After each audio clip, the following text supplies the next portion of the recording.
परीक्षाएं इम्तिहान होते हैं वो 10वीं और 12वीं के, तब उनकी तवज्जो बाकी के, चाहे वो इंजीनियरिंग हो, ग्रेजुएशन हो, उतना नहीं मानता हूँ जितना 10वीं और 12वीं के नतीजे किसी भी छात्र के जीवन में महत्वपूर्ण होते हैं।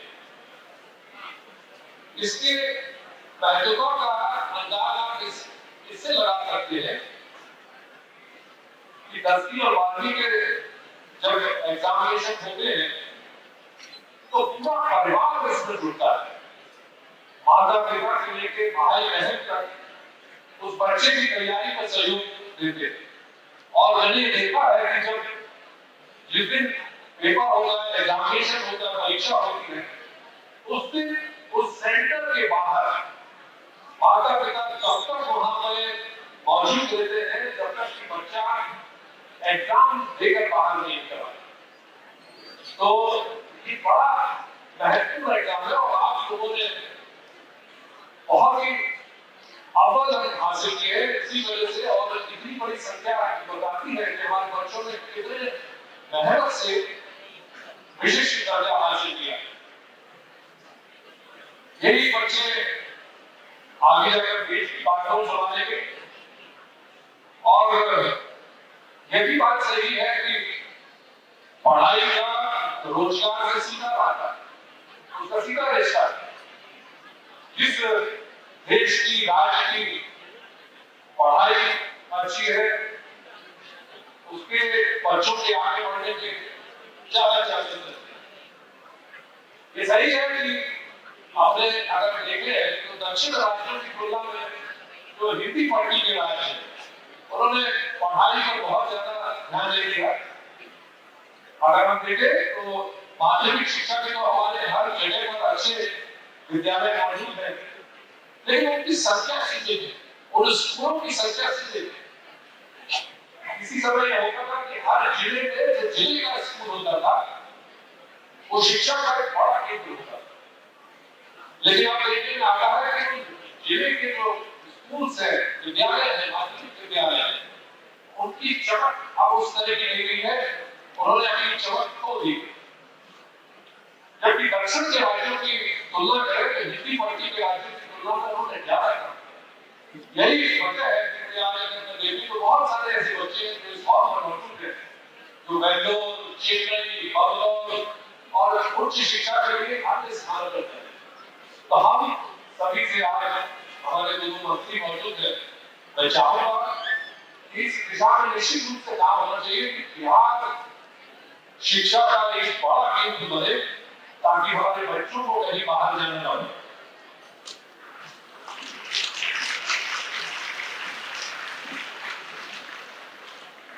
ये सही है कि आज के दौर में बच्चों को पढ़ाना कोई आसान काम नहीं है।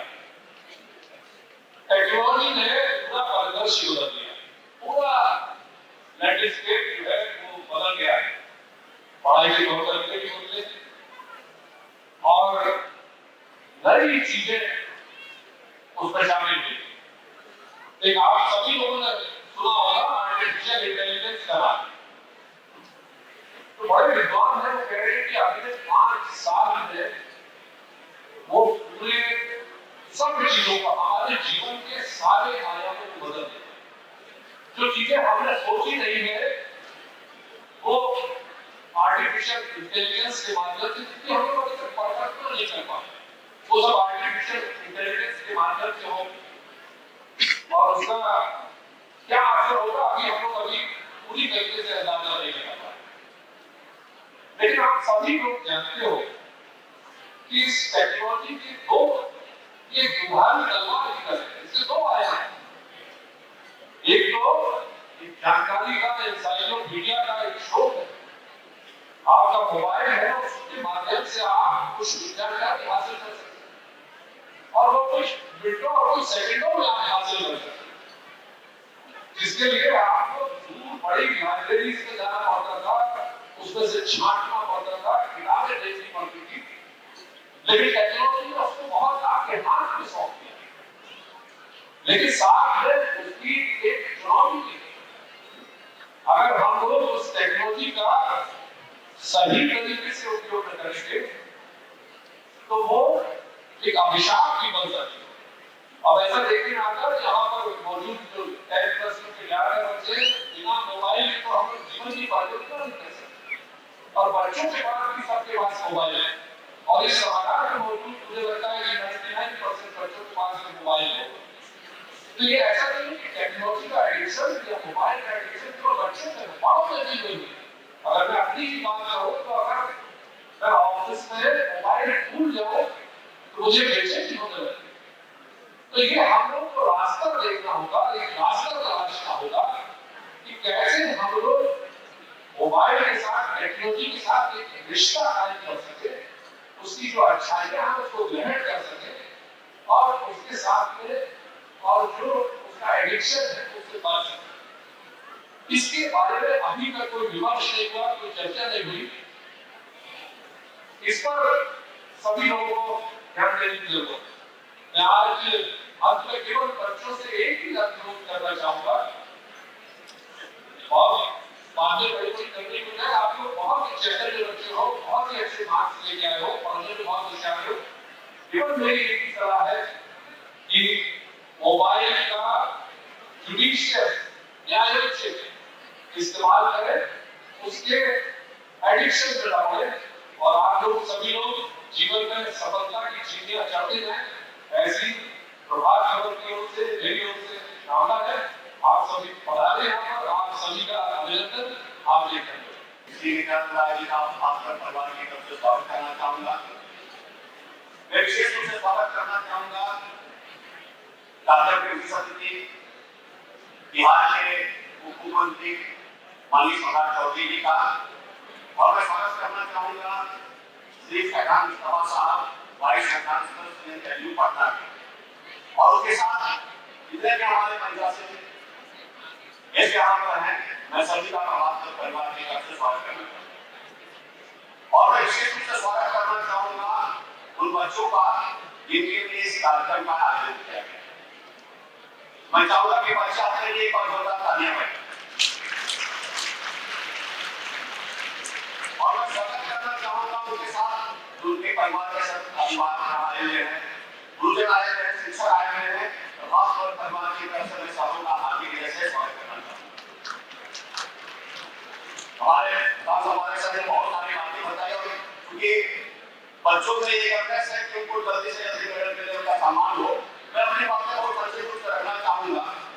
इस कार्यक्रम के बारे में बताना चाहूंगा कि प्रभात खबर का ये जो कार्य है, हम बस सम्मान का 2004 में लोगों ने शुरू किया, और ये बताने में बहुत फख्र महसूस होता है कि 2004 के बाद से आज 2024 हो गया। झारखंड, बिहार और बंगाल के लगभग 80 जिलों में इस कार्यक्रम का आयोजन हम लोग करते हैं। कोविड के समय में एक कोटा हम लोगों ने ऑनलाइन किया, उसके अतिरिक्त हम लोग इस कार्यक्रम को पिछले 30 सालों से लगातार इस सभागार में भी पढ़ना नहीं हो रहा है, और झारखंड, बिहार, बंगाल के 80 जिलों में इस कार्यक्रम का आयोजन। अब इस कार्यक्रम को करने का मकसद क्या है? आप सभी जानते हैं, हमने बताया कि भाई जब जीवन की पहली सीढ़ी हम जब 10 में आते हैं तो हमें लगता है कि हमने जीवन में जो काम किया उसका एक सम्मान है, और एक अखबार का जो काम खासतौर पर ये मानना है कि अखबार का काम सिर्फ खबर में ले जाना, खबरों के संसार के अतिरिक्त उसकी समाजिक जिम्मेदारी है। आज इस सकारात्मक माहौल में जब बहुत सारी नेगेटिव चीजें हैं, वैसे समय में अखबार की बहुत बड़ी जिम्मेदारी है कि कैसे समाज में सकारात्मक माहौल बने, पॉजिटिव माहौल बने। इसके लिए जरूरी है कि वैसे लोग जो हमारे आसपास है, जो बेहतर कर रहे हैं, उन्हें सम्मानित करें, ताकि उनका मनोबल बढ़े और वो और बेहतर करने का अवसर मिले। और साथ में जब लगता है कि हमारे आसपास का कोई व्यक्ति सम्मान होता है, तो पूरे माहौल में आसपास लोग लगता है कि मेरे साथ का व्यक्ति जो मेरे बगल में रहता है, अगर वो बेहतर कर सकता है तो कोई कारण नहीं है कि मैं बेहतर नहीं कर सकता। मैं आपकी विभाग से लेकर तो कोई परसेंटेज ज्यादा बच्चे को यहाँ है, 90% से ऊपर के बच्चे हैं। मैं दो चीजें कहना चाहूंगा। एक तो मैं कहना चाहूंगा कि आप जहाँ पर दिखते हैं या जो नजर आ रहे हैं, उसमें आपकी बहुत बड़ी मेहनत है, लेकिन आपके जो परिवारजन है, आपके अभिभावक हैं, आपके जो पेरेंट हैं, आपके जो टीचर्स हैं, उनकी बहुत बड़ी मेहनत है। एक अभिभावक के रूप में जब मैं देखता हूँ कि जब बच्चा अपने एडमिशन लेता है और जब वो 12 355 दिन कम से कम बस शॉप पे जाता है, रात में उसके साथ जगता है, उसके साथ सुबह उसके हर चीज का ध्यान रखता है कि उसका बच्चा पढ़े। टीचर लगातार लगभग 15 16 18 20 वर्षों तक बच्चे को गाइड करते हैं कि उस बच्चा जो एक रॉ है वो कैसे उन्नत की तरफ निकले और बेहतर है। तो मैं चाहूंगा कि जीवन में निश्चित तौर पर आप मेधावी छात्र आप बेहतर करेंगे, लेकिन जरूरी है कि जब जीवन में आप शिखर पर पहुंचते हैं तो पीछे मुड़कर जरूर देखिएगा कि जिन लोगों ने आपके से कंधे से कंधे मिलाकर आपका लालन पालन किया, आपकी सेवा की, आपके सुख दुख के एक पल को किया, उन्हें हमेशा याद रखिएगा। और उससे भी जरूरी इस मिट्टी से, इस माटी से, घास से आप निकले हैं, कहाँ आपके जीवन के बहुत बड़े आपका समय बीता है, दुनिया में किसी भी क्षेत्र में रहे, अपनी माटी अपने देश को याद रखें। मुझे उम्मीद है इस तरह के कार्यक्रमों से आपका मनोबल बढ़ेगा। मैं प्रभात और परिवार की तरफ से पुनः आपको शुभकामना देता हूँ और साथ में इस कार्यक्रम के आयोजन में हमारे बहुत सारे पार्टनर का सहयोग मिला है, उनका मैं धन्यवाद देना चाहूंगा कि उनके निरंतर सहयोग और प्रयास से इस तरह के कार्यक्रमों का आयोजन कर पाते हैं। पुनः मंचासीन हमारे मुख्य अतिथि विशिष्ट और तमाम अतिथियों का स्वागत आभार। धन्यवाद। सभी बच्चों को जिन्होंने अपना प्रतिभा दिखाई और अच्छे नंबरों से 10 और 12 स्वर्ण नंबरों से पास हुए। मैं चाहता हूँ कि सारे बच्चे, आपके पेरेंट्स, आपके टीचर्स जिनका भी बहुत बड़ा योगदान आपके सफलता में है, तालियां बजा दें।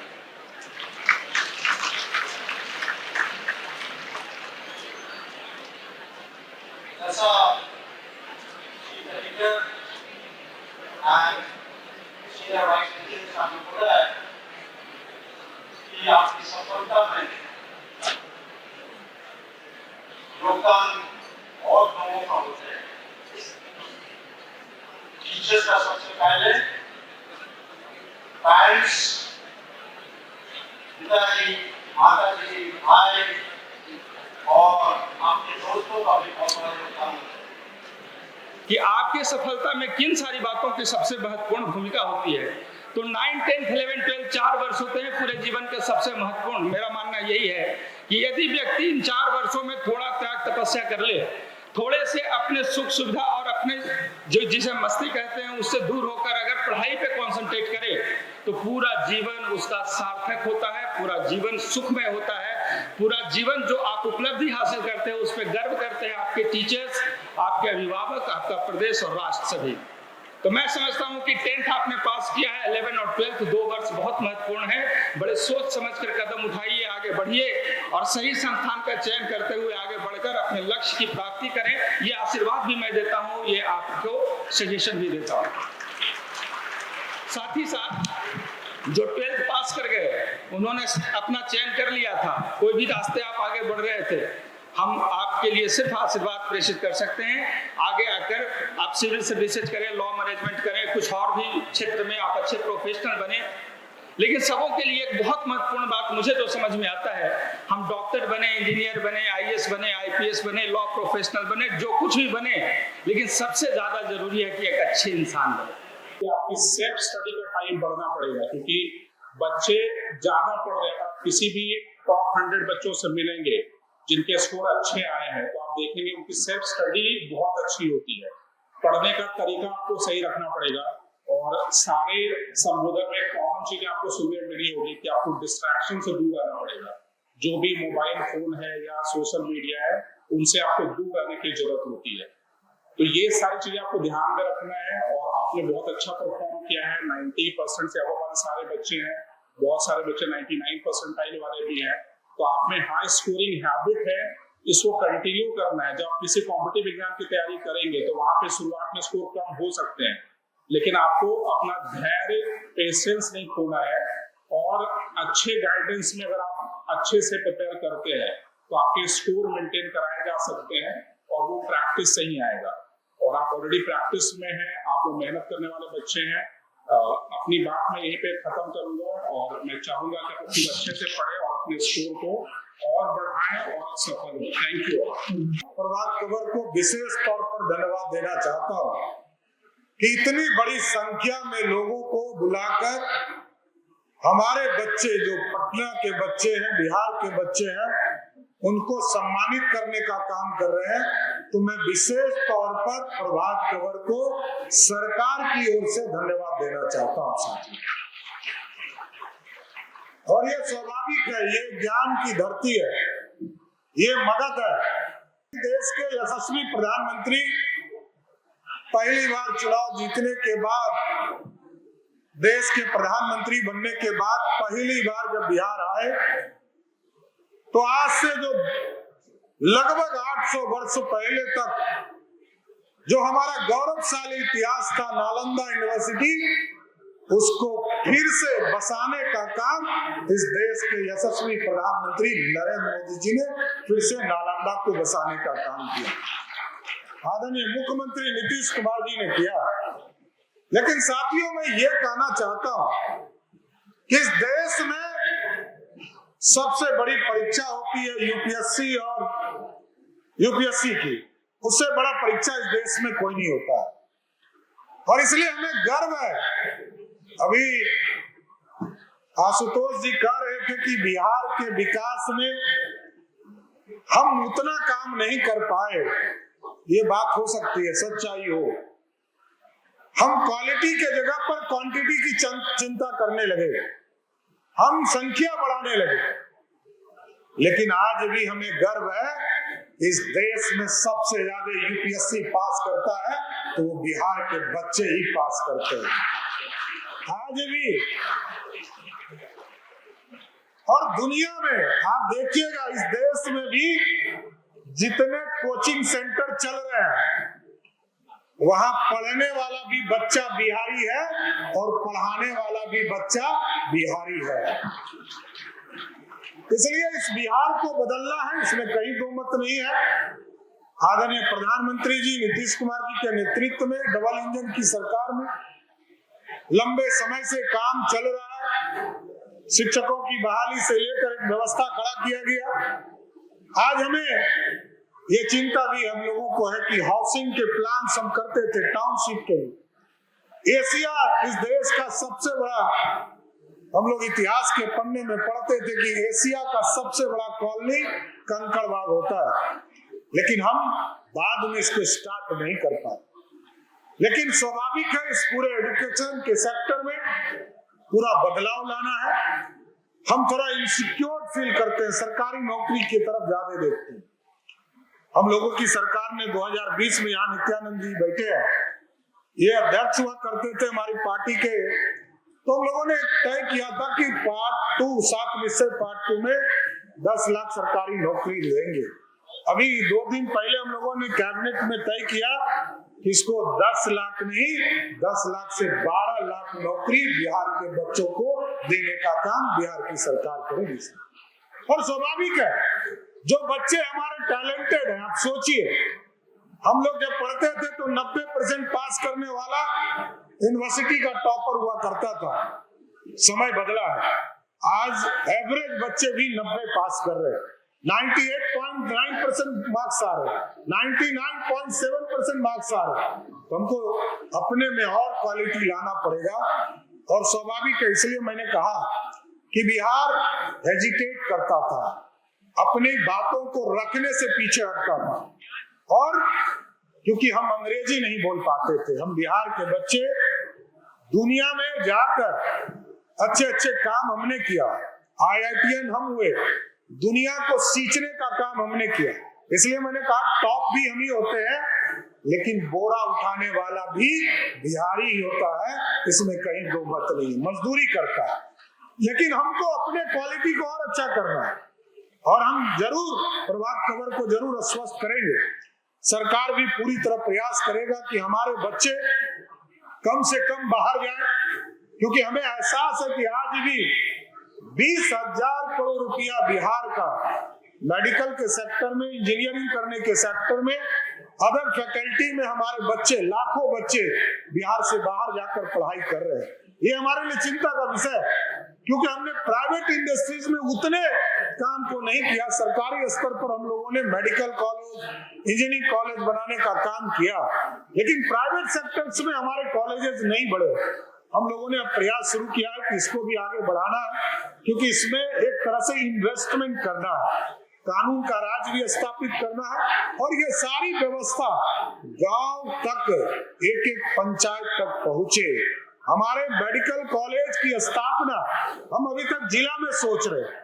हम दूसरे जिले, स्टेट को देखते हैं तो हमको यह एहसास होता है कि दूसरे राज्य में जिले से नीचे प्रखंड स्तर तक मेडिकल कॉलेज खुल गए, सब पीपीपी मोड पर हो रहे। इसलिए इन चीजों को हमको आगे देखना है, और स्वाभाविक है, गुड प्रोडक्ट, जब तक हमारे बच्चे अच्छा से ज्ञान अर्जन नहीं करेंगे, क्वालिटी नहीं रहेगा, तो नया मार्केट में नहीं आ सकते।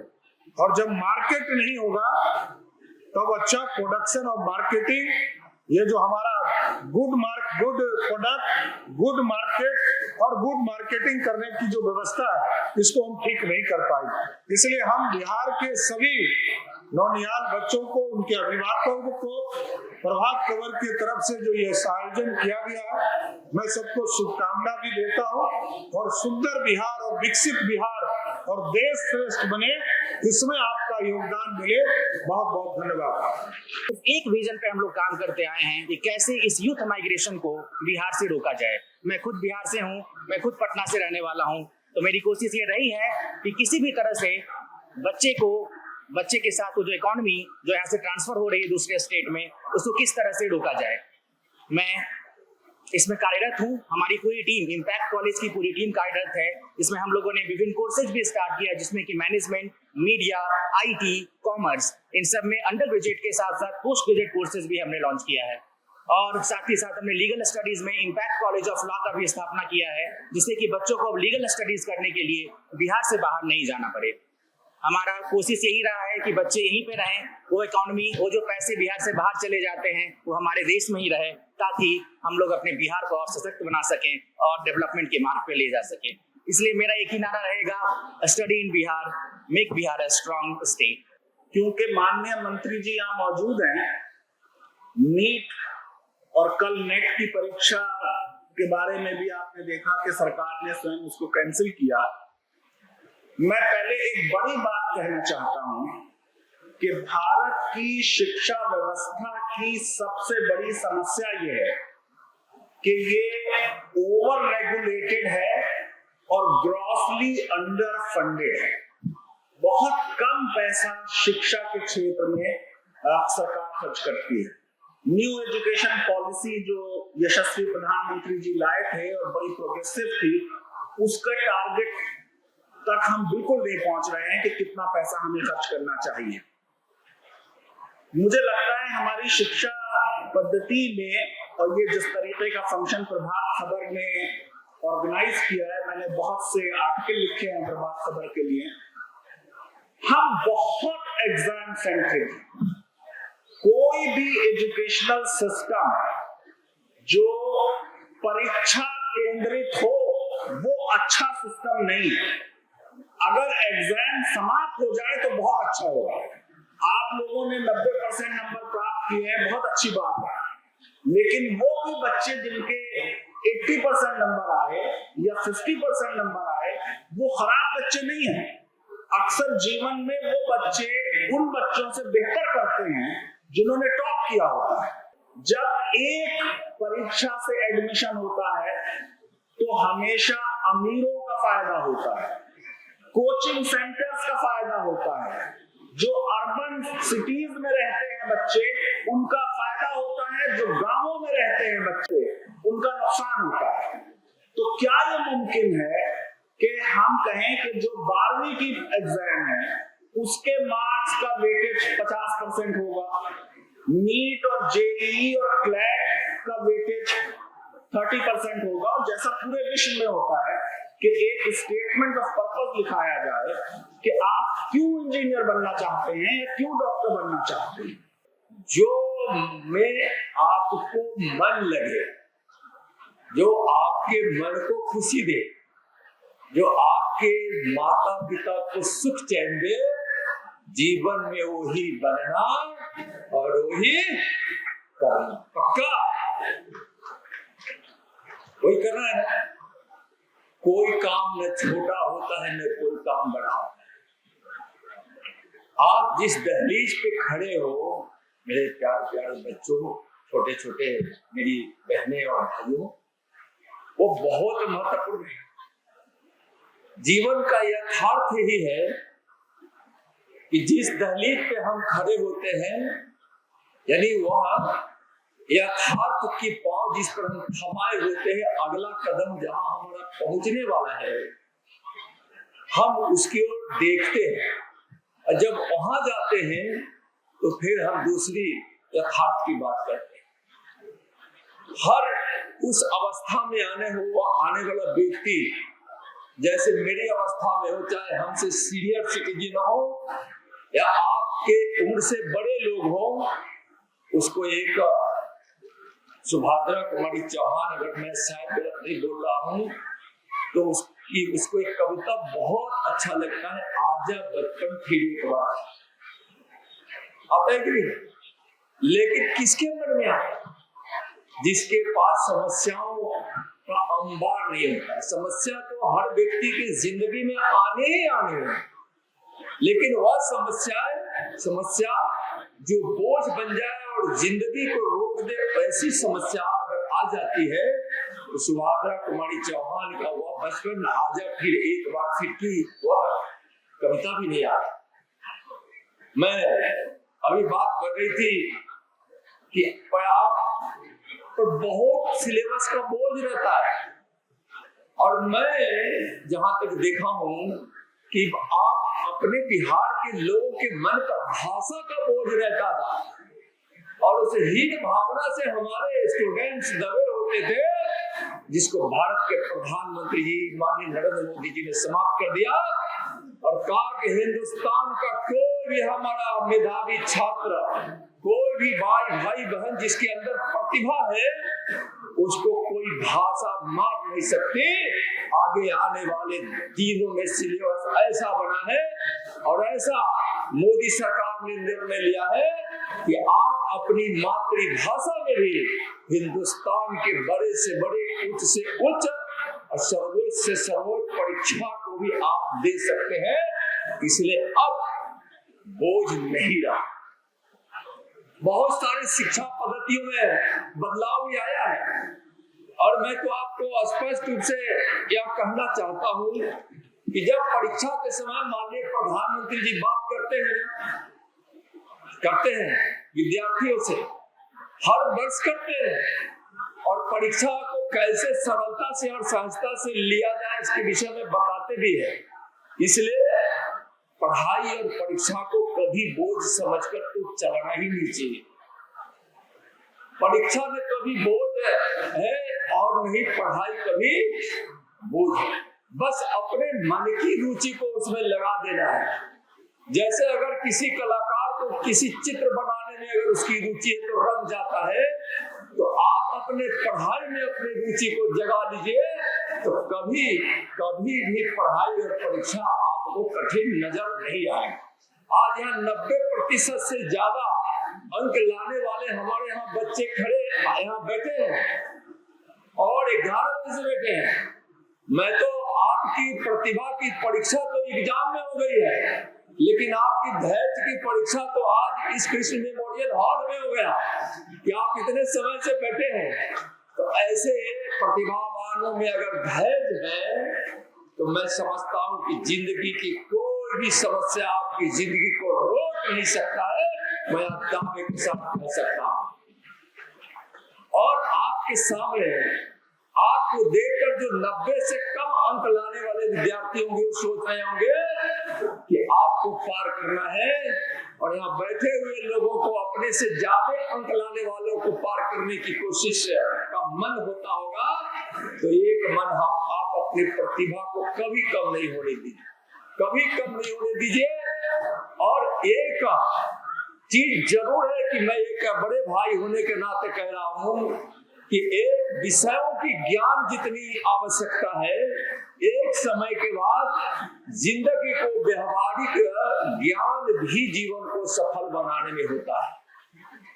इसलिए अपने बच्चों से, भाइयों बहनों से कहना चाहूंगा कि अपने कर्तव्य बोध से अभी से कर्तव्य बोध को अपने अंदर जागृत कीजिए, और जो माता पिता जिस आशा से और जिस सोच से आपको पढ़ा लिखा रहे हैं, उस माता पिता की आशा और उनकी अपेक्षा को पूरा करना जिंदगी में कभी मत भूलना, कभी मत भूलना, कभी मत भूलना।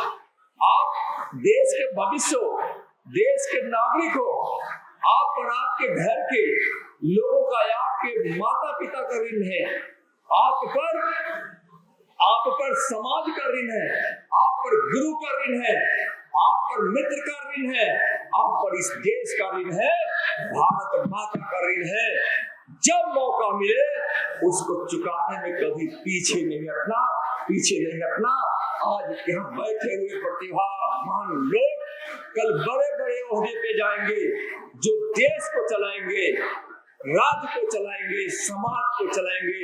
शिक्षा जगत से लेकर दुनिया में जितनी जगत है जो जीवन में काम आने वाली होती है, चाहे वह पढ़ाई की हो, शिक्षा की हो, कृषि का हो, विज्ञान का हो, रिसर्च का हो, आविष्कार का हो, जिसका भी हो, आप हर क्षेत्र में, चाहे वो राजनीति का क्षेत्र हो या अन्य कोई क्षेत्र हो, कला का क्षेत्र, जिसमें भी आप जाएं, आपकी प्रतिभा इस देश को बहुत कुछ देता रहे। आपके माता पिता, आपके अभिभावकों की अभिलाषा पूरी हो, आपके सपने पूरे हो, आपकी प्रतिभा निखरती रहे, यही मैं ईश्वर से प्रार्थना करता हूँ। एक बार जोर से बोले, भारत माता की।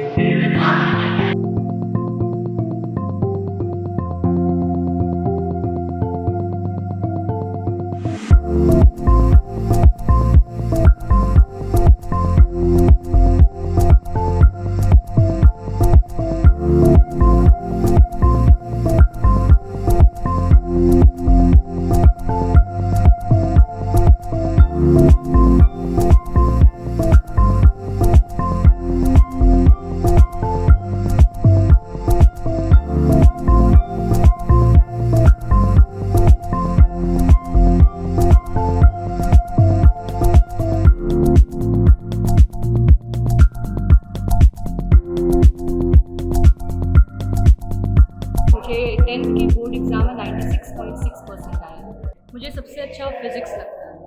सब्जेक्ट से अलग बात करते हैं, खेल में, फिल्म में, संगीत में क्या अच्छा लगता है? मुझे सबसे अच्छा लगता है स्टोरी लिखना और गाना सुनना। पुराने गाने या नए गाने? नए गाने।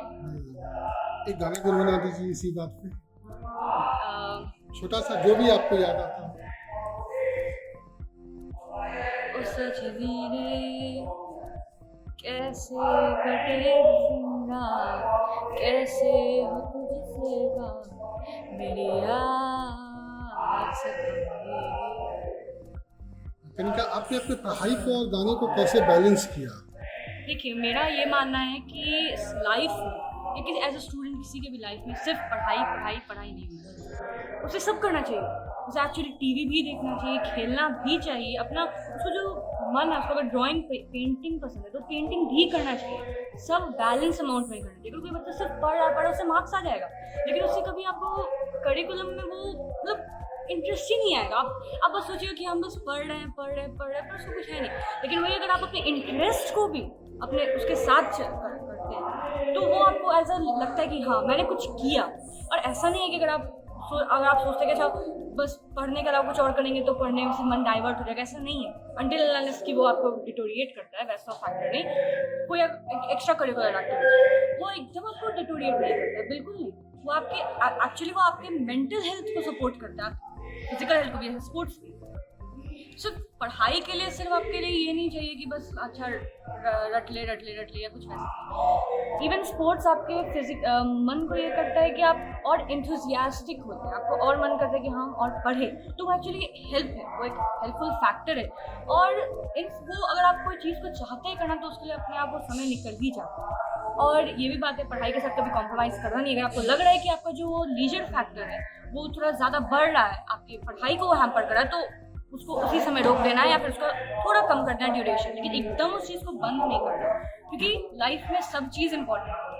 क्योंकि अगर आप देखिए, और इवन प्रैक्टिकल नॉलेज, आप अगर कोई चीज़ पढ़ रहे हैं तो उस चीज़ को ऐसा नहीं कि अच्छा बस पढ़ लिया, मुझे इस बात को रट लेना है, उसको आप समझिए, आप अपने आप को क्वेश्चन करिए कि आप ये चीज़ समझिए, आप इस चीज़ को डेली लाइफ में कैसे इंप्लीमेंट कर पाइएगा। पढ़ाई का मतलब तो यही ना है, पढ़ाई का मतलब ये थोड़ी कि हम लोग बस बुक रट लेना है, वो तो कोई भी कर लेगा, वो तो मशीन भी कर लेगा।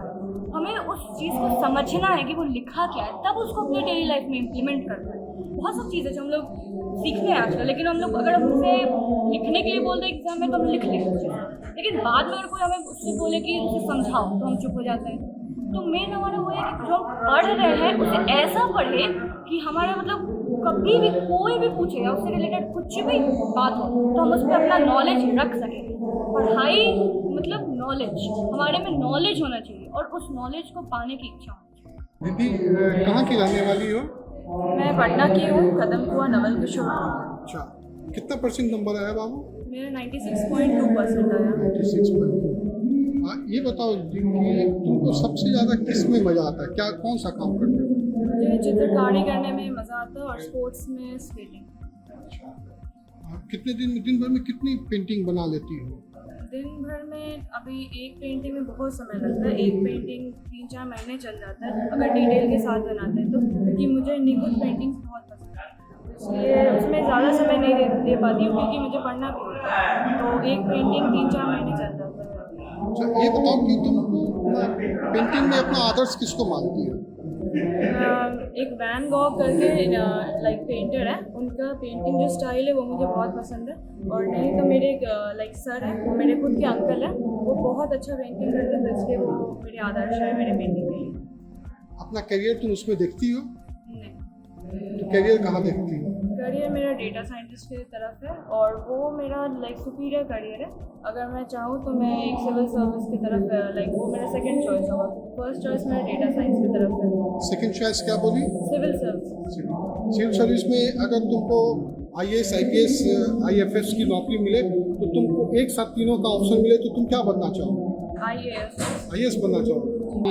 आपको क्या चीज़ में सबसे अच्छा मज़ा आता है काम करने में, क्या काम? मेरा मेन इंटरेस्ट स्पोर्ट्स की तरफ है। मैंने क्लास 6 से खो खो का स्पोर्ट खेलना चालू किया था और मैं आज भी वो खेल रही हूँ। मेरे लिए वो sport as a burn out medium है। जब मन पूरा भर चुका होता है, पढ़ते पढ़ते जब बहुत थकावट हो जाती है, तब जाके स्पोर्ट्स खेलने से मेरा मन हल्का होता है, क्योंकि स्पोर्ट्स में मेनली फिजिकल तो ऑब्वियसली फिजिकल हेल्थ है, और उसके साथ साथ मेंटल हेल्थ ये होती है कि हमें मोटिवेशन मिलता है, हमारे दिमाग की तीव्रता बढ़ती है कि हम किस तरह से अपना दिमाग एट एन इंस्टेंट कैसे यूज़ करते हैं। अच्छी, कितने देर आप खेलने में समय गुजारते हैं, कितना देर पढ़ने में गुजारते हैं? खेलने में ज़्यादा देर तो नहीं, हम डेली अपने स्कूल जाते हैं और हमारे स्कूल में हमें डेली 1 घंटा दिया जाता है मॉर्निंग क्लासेस के टाइम। जब हम अपने फेवरेट स्पोर्ट को 1 घंटा पूरी तरीके से खेलते हैं, मैं तब खेलती हूँ।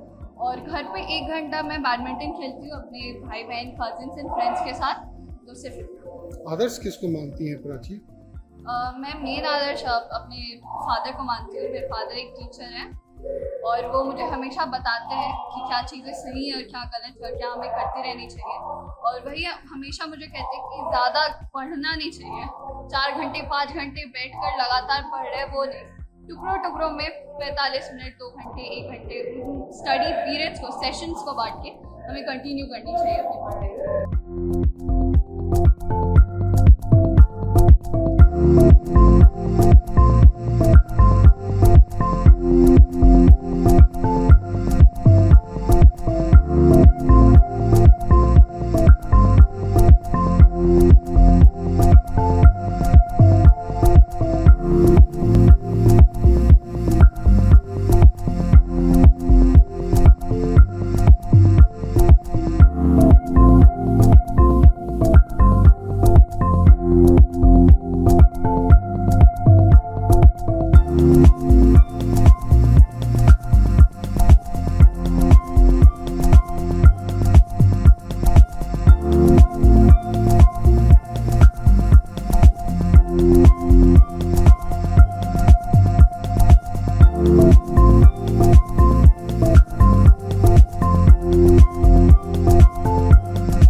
प्रभातखबर.com, विश्वास वही, रफ्तार नहीं।